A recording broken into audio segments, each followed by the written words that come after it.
So, you know, there's this saying that says, to err is, and to forgive is divine. But you know, it's a little inconvenient when in unity we're taught that we're both human and divine. Because it means that, yeah, to err is human, but to forgive is divine. That all of us are called into this capacity for both to, we know that we make our mistakes, but we also know that we're called to forgive. And that it is a part of, it's something that we all have the capacity to do, but yet I don't think very many of us have really been trained on forgiveness and to understand what it really means and what it doesn't mean. And so we want to talk about that today, because we do indeed all make those mistakes. There's a story of a young man who was graduating from seminary, and he and his wife had been invited to go to a church in a rural area, and he was going to give the Sunday sermon that day. And he was greeted by one of the members who was sort of nervous because the member was going to need to announce this guest minister speaker. And he said, well, what is your name? I'll announce you. And when he told him his name, James Rolls, but it was pronounced R-A-U-W-E-L-S.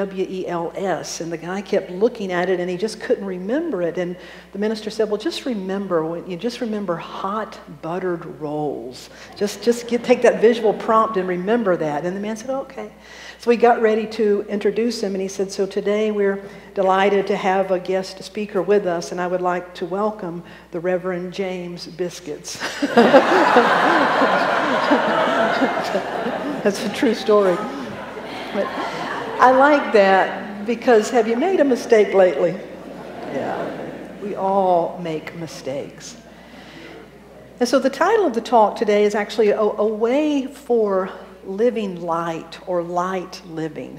To have a heart that is light and that is pure, and a spirit that feels light, to not be burdened down or weighted down, but to really feel that sense of levity and lightness. And interestingly enough, there are four things that a very credible group of individuals just sort of swear by, so to speak, that if you can cultivate and develop these four things in your life, that you will have a life that feels light and free, and as a matter of fact, probably may live a little bit longer. And they would say that that is to do four things. It is to be grateful, be optimistic, be forgiving, and have fun. That there's gratitude and optimism and laughter and forgiveness. And when I first looked at those four things, I had this image of, how many of you can remember when you were in kindergarten or first grade, or maybe your kids, and you had these little worksheets, and they would have four pictures on them. And it would be something like an apple, an orange, a banana, and a tractor. And it said, which one thing is unlike the other? And you would circle that. So when I first read these four things of gratitude, optimism, laughter, and forgiveness, I kind of had that image of like three of these feel very similar. But, for me, sometimes forgiveness doesn't have that same feeling. And yet it can. And hopefully for you, maybe it already does. For me, in many ways now, it does. And that's what we want to talk about today is how do these things go together, and how do they create and facilitate light living as the light, and living in a way that feels light, that feels free. There's a group of individuals who are highly respected, who again promote these four things, attribute their longevity. A centenarian is an individual that has lived to be how old? 100 years or older. And there's some common characteristics among those individuals that live to be 100 years or older. And what they've realized, people from all over the world, it doesn't matter what they eat and a lot of things that they do, that it does have to do with good genes, but they tend to find that it comes down to these four things, that they have the capacity to be grateful, they have the capacity to be optimistic, they have the capacity to be forgiving, and they have the capacity to have fun. And when asking these individuals, well, what is the key? What is the most important? 9 times out of 10, they say it's learning how to forgive. Because, if you can't forgive, you're not going to be very optimistic for very long. If we can't forgive, we certainly can't stay connected to gratitude. If we're not forgiving, I think true heartfelt laughter that just seems to roll from all the way inside of you, it's really hard to connect with that kind of joy and spontaneity that would allow that level of laughter and freedom to arise. And so being grateful, being optimistic, being forgiven, and laughing often seem to somehow boost our very immune system. It also provides a boost to our emotional well-being, our psychological well-being, and certainly our spiritual well-being. That forgiveness, it seems, is the one that ties it together, and we could say that forgiveness is the root of having a happy heart, a healthy heart, and a pure heart.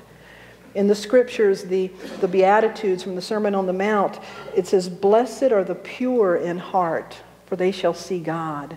And that's not talking about in the future God. It's meaning, blessed are the pure in heart, for they shall see the divinity. They shall see the sacred in all of life, in all ways, and at all times. And so, really learning what is forgiveness. Why is it important, and how do we do this, I think is an important thing for us to spend a little time talking about today. Because, you know, how do we learn the art and practice of forgiving? For most of us, typically our lessons probably happen before we even realize they're lessons. We're just born into these experiences. For me, it looked something like this. My sister and I are only 18 months apart. And so as a lot of siblings do, we squabbled. Anybody have siblings? Anybody have more than one child? Yeah, anybody ever squabble? Well, we would squabble sometimes, and my mom's way of, you know, when Dad intervened, he just said, just stop it. But when Mom intervened, it was this, she'd get down on her knees and she'd say, okay, stop it. Now, hug each other and say, I'm sorry. Well, the only thing we were sorry about was being caught. I mean, you know, we were not sorry in that moment for whatever we were doing. And so it's this, you know, early it begins this message of why I feel one way inside and how I feel inside isn't matching what I'm having to do. And we don't even really realize what that's setting up for us. And then there's also those times that I can remember distinctly when my sister really did start at first. She really did pull my hair first.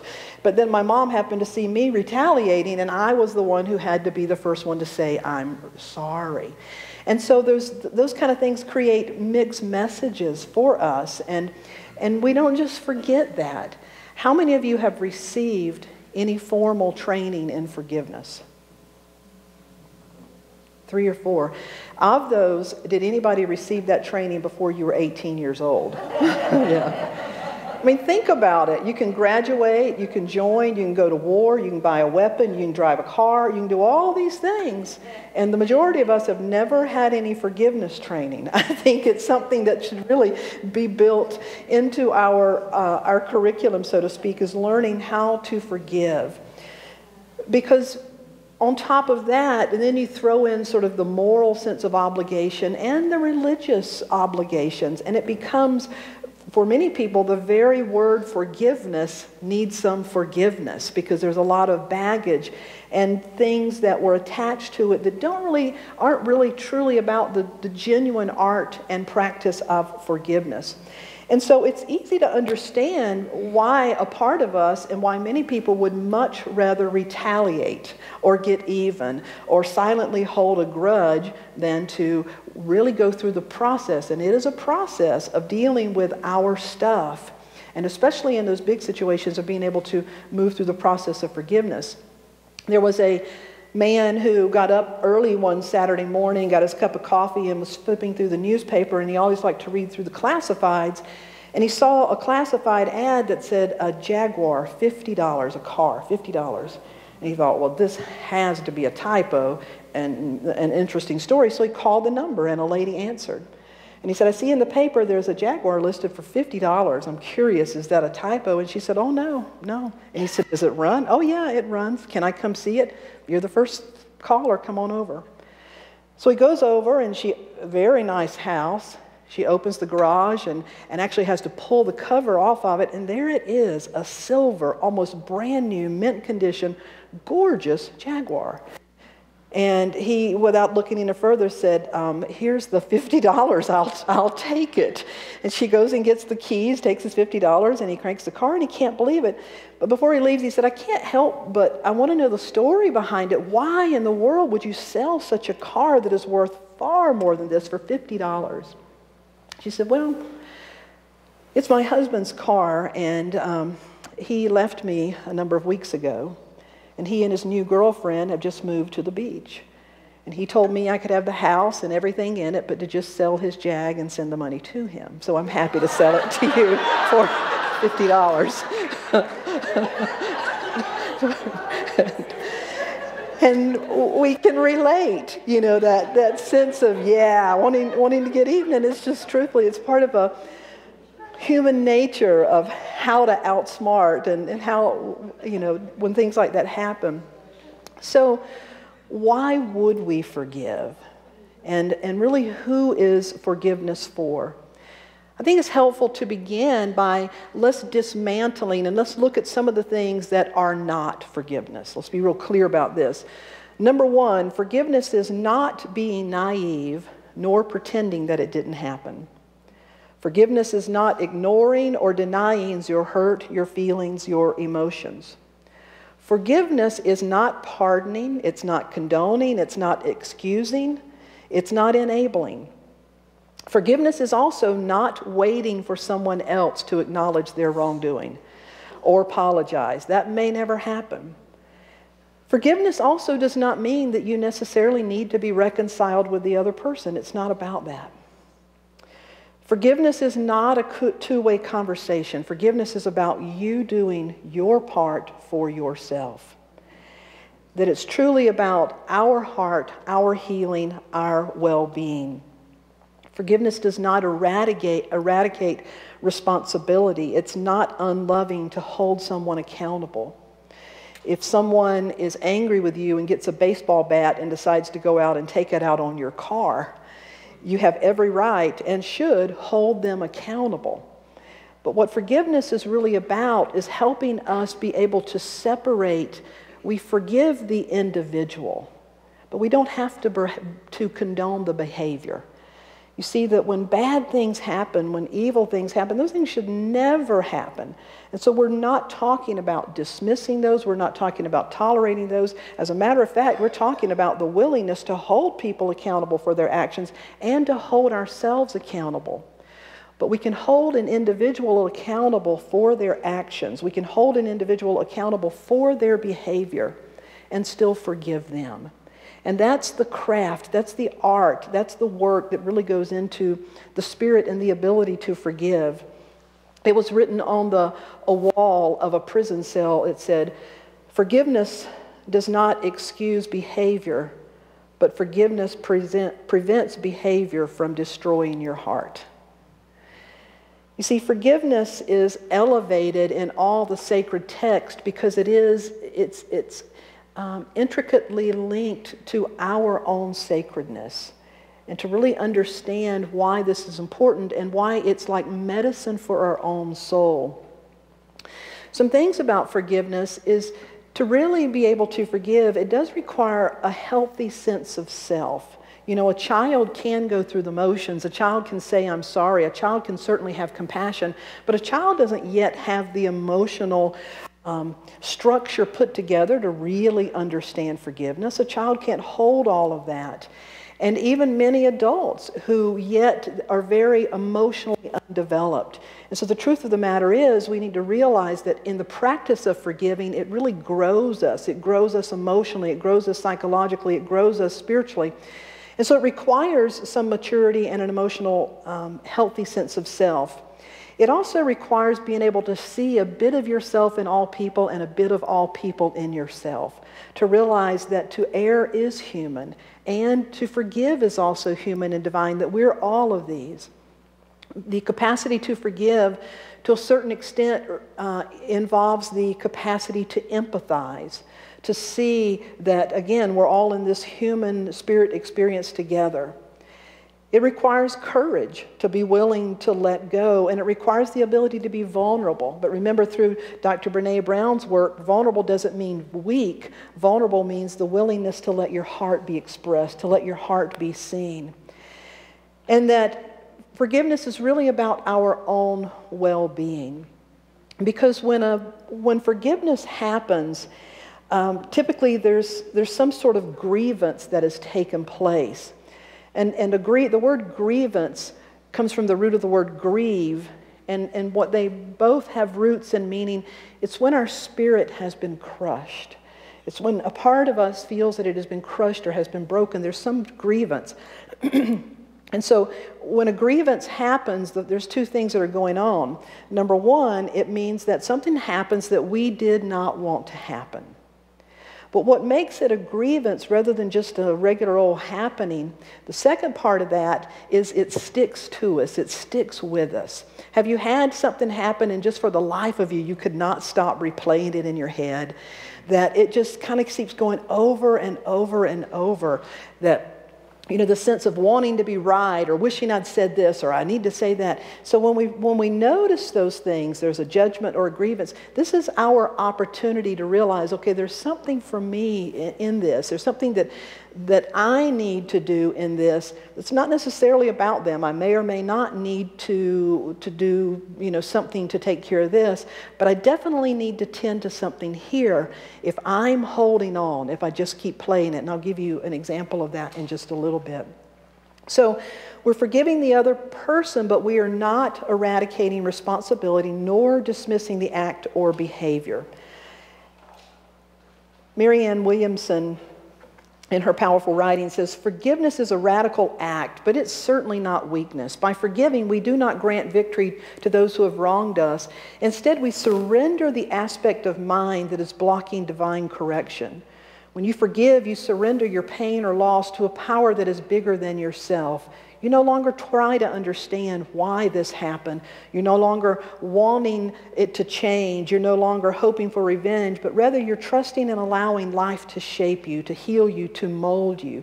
You surrender the situation to God, meaning that you're surrendering your thoughts about it, your attachment to it. And it is a process. I like what Gerald Jampolsky said when he said, forgiveness is letting go of all hope for a better past. Letting go of all hope for a better past. And so anytime there's a grievance, anytime we find ourselves holding on or something is sort of stuck to us, we know there's an opportunity for some letting go. Now, there's certainly different levels. I use the term forgiveness, but if someone cuts you off in traffic, the letting go that may have to happen there can be just like that. If someone does a little snide something, it may take a day or two. And then there's those other things that it honestly can take the majority of your life to be in practice. There are some things that are so heinous and unthinkable, and some individuals that have experienced certain things that it would be ridiculous for us to think that they could forgive it just like that. It's a healing process, and just as a body that has been deeply wounded takes longer to heal. And so if you find that is your situation, be gentle with yourself. But to know that just as surely as the body is healing, that the emotional body is healing too. And if there is a willingness to forgive, that's the key. That's where it takes place. And so when we look at the how, so how do we begin to forgive? The first is it's a choice. It's the choice to forgive. And it's not, if this is a choice you have to make over and over and over and redecide and redecide and redecide, then you really haven't made a choice to forgive. Because once you really make the choice, it's just like if you really make the choice that you're going to have a healthy lifestyle, that you're going to work out, that you're going to stop drinking, that you're going to do this or you're going to do that. Once you really make the choice, then it comes about just carrying out that choice. You don't sit down every day and decide, am I going to make the choice again? You carry out the same choice every single day. Dr. Martin Luther King Jr. said, forgiveness is not an occasional act, it is a constant attitude. That's why I think in the scriptures when Peter asked Jesus, he said, well, how many times do we have to forgive? And Jesus said, 7 times 70.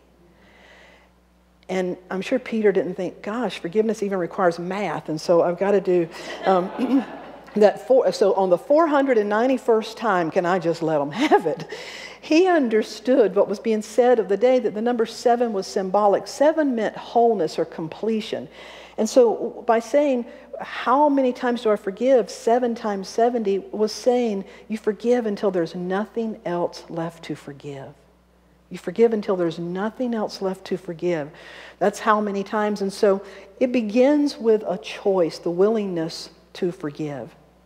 The second part of forgiveness work is the prayer that I have found most powerful for many things in my life is reveal what needs to be revealed and heal what needs to be healed. You see, to remember that forgiveness is a process. And so when an injustice has happened, if you get hooked or something happens, it's important to process it. You know, within our being, there's a saying that says, a feeling felt to completion will return you to essence. It means that once we have been fully expressed, we find ourselves back in this pure presence. So we don't bury our feelings, because guess what? If you bury them, they're buried alive. They will come back up. So whatever these things are, we have to have the tools and the willingness to. We're willing to forgive. And if something happens, we work with it. We feel it. And the most powerful prayer, again, that I've ever found is reveal what needs to be revealed. Say it with me. And heal what needs to be healed. Let's say that together again. Reveal what needs to be revealed and heal what needs to be healed. Now, when you set an intention of truly being willing to forgive, and you practice that prayer, you develop a sensitivity. And so when things arise, it's sort of like, you know, in the Hawaiian tradition, they teach their children that every child is a bowl of light. But every day throughout the day, things happen, and it's like stones get thrown in your bowl. And every day you need a practice to empty it. You have to have a practice to let go of all the insults, the thing that happened. Because if we don't, those stones have a greater presence in our life. They really become a part of us.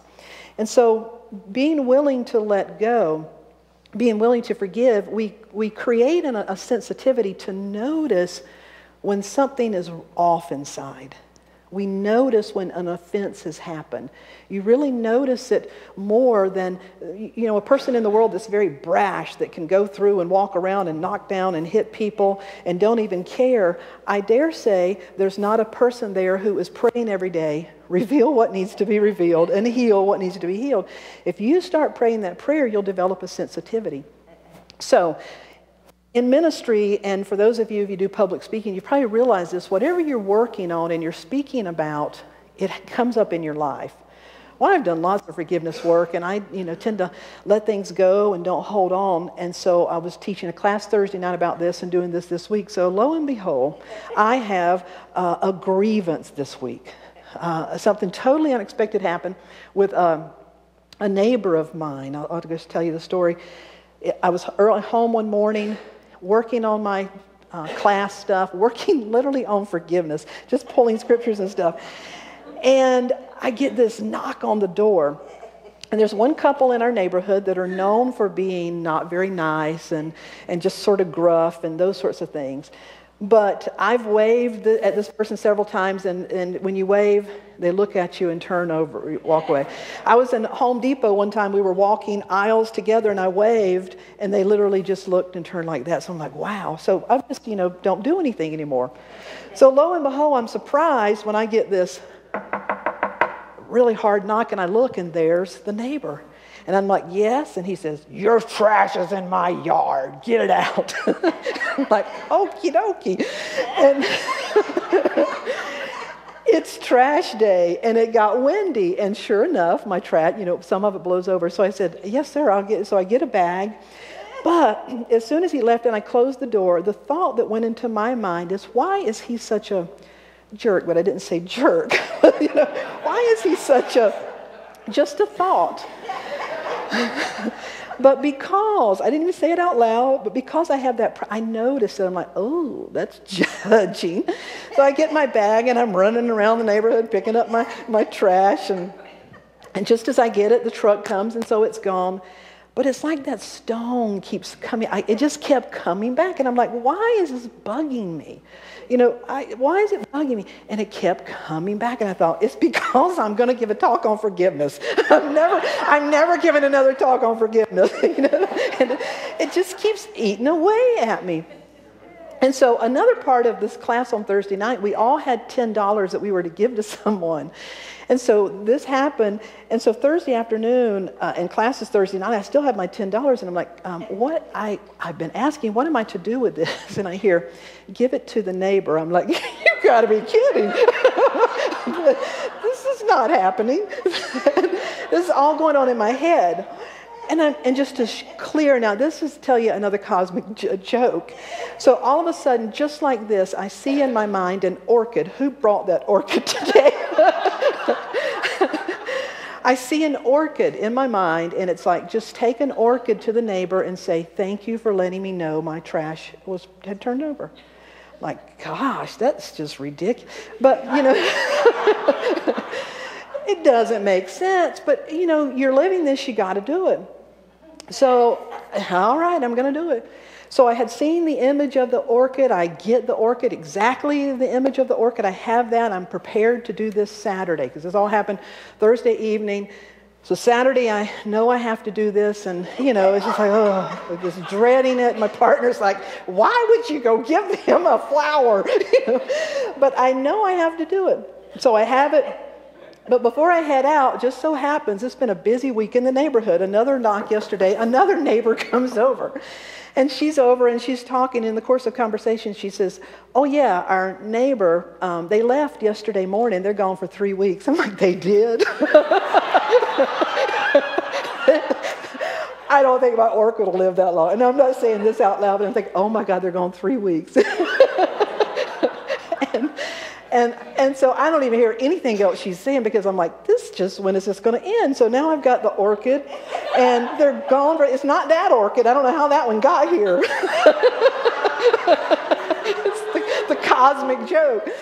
And so this morning, I get up, and I'm in my early prayer time, and the first thing I see is that orchid. I'm like, okay. So do I just wait until they come? And then it's not going to, he's probably not even going to remember, blah, blah, blah. And I clearly heard, pray for them. Pray for them. Now, interestingly, I had prayed about them earlier in the week. I hadn't truly prayed for them, if truth be told. I'm like, oh my God, you're brilliant.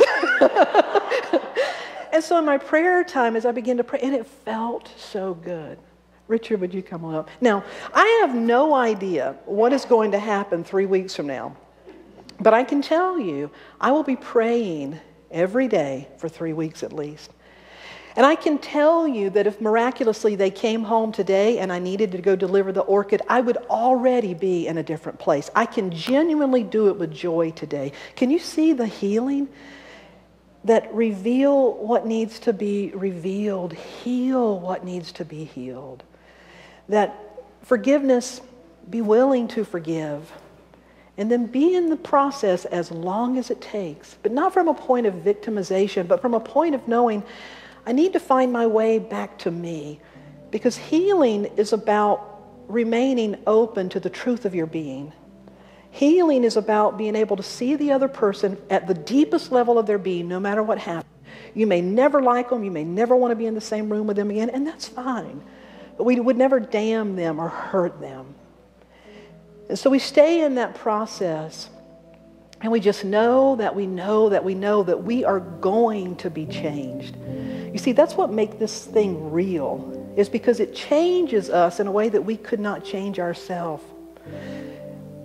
December 14th, 2012, Scarlett Lewis got up like she did most school mornings and got both of her sons ready for school.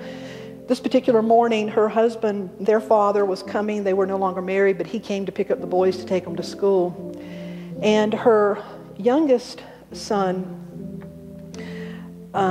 Jesse, that morning, when he went out to get into his dad's car, there was frost, and he drew a heart on it. And he turned around and he waved. And she said, wait. And she had her phone and she took a picture of, he had drawn a heart on the window and he waved. Well, a few minutes later, or a few hours later, Scarlett would get a phone call because this was 2012, Sandy Hook Elementary School. Her son was one of the 6-year-olds that was killed that day. And you can imagine, I mean, maybe we can't imagine. I don't think we can unless you've experienced it, what that must have been like. As with all the other parents, they all rushed to the school. She got her other son, and she was so distraught she couldn't even go back into the house. She went and stayed with her parents that day. The next day, when she needed to go back into her house, she had her parents and her older son with her. And they walked in together, and as they walked into the kitchen, they all just completely stopped. Would you show me the slide? They don't know how it happened, but on this chalkboard, as only a 6-year-old could phonetically write it, it says, nurturing, healing, love. The older brother said, Mom, look at the chalkboard. He had written that morning, nurturing, healing, love. He had also several days before drawn a picture of himself lying dead with a man with a gun killing him. He had also left a piece of paper in his brother's room that said, be brave, have fun. That there were so many clues that were left. His mom said, I've never heard him say nurturing or healing. Where did these words come from? What inspired him to write them on the board that day? She was one of the mothers that spoke at some of these funerals, and she said, this whole incident at Sandy Hook started because of an angry thought in one young man's mind who got a gun and went into a school and carried out a very angry act.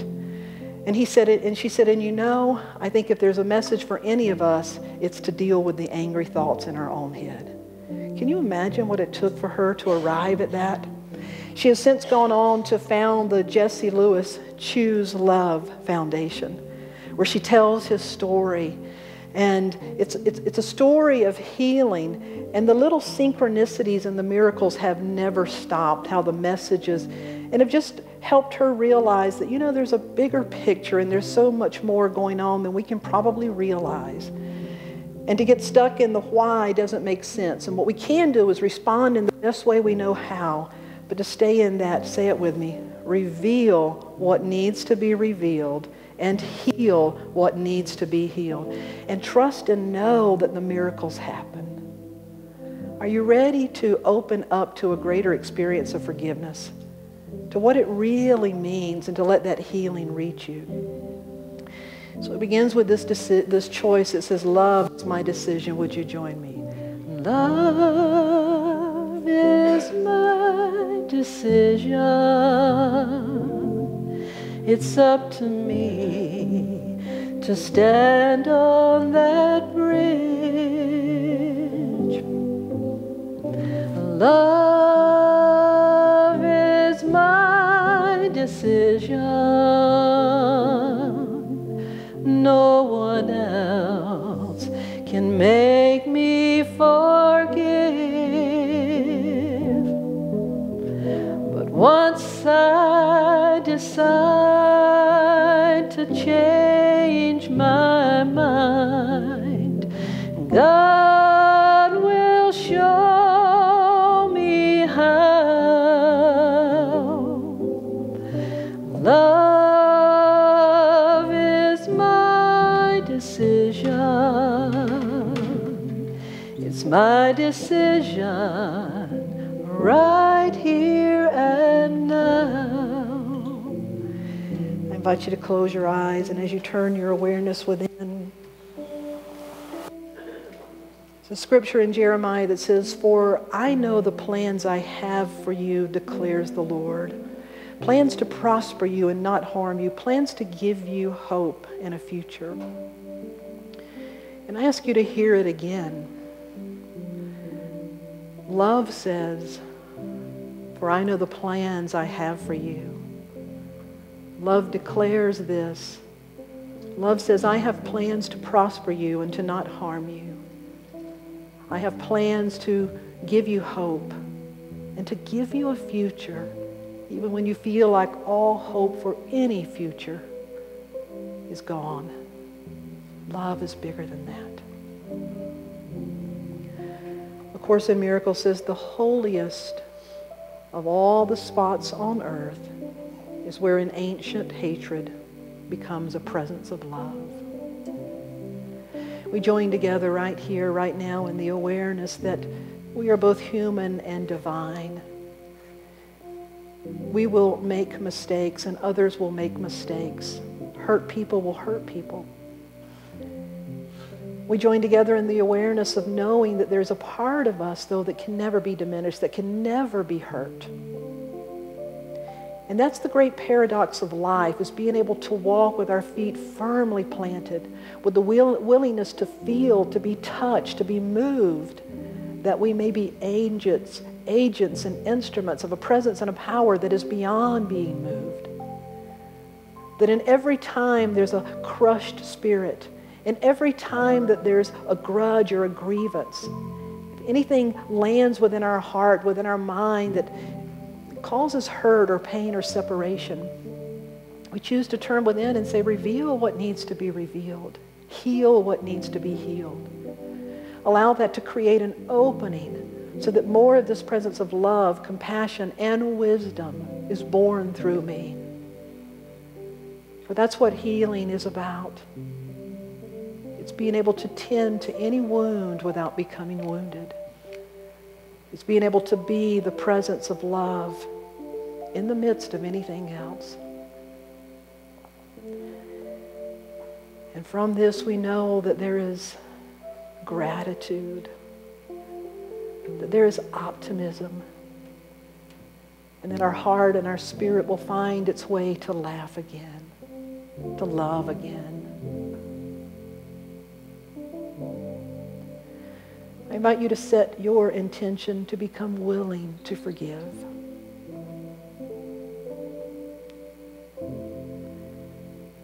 And to know that it doesn't make you vulnerable, it makes you strong.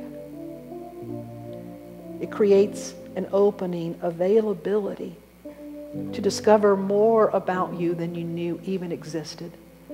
To see the signs and the synchronicities, to literally experience what it feels like to be healed, to be changed, to be set free.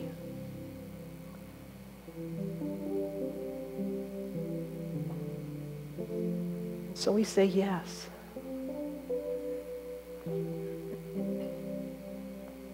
Give thanks for the grace and the guidance.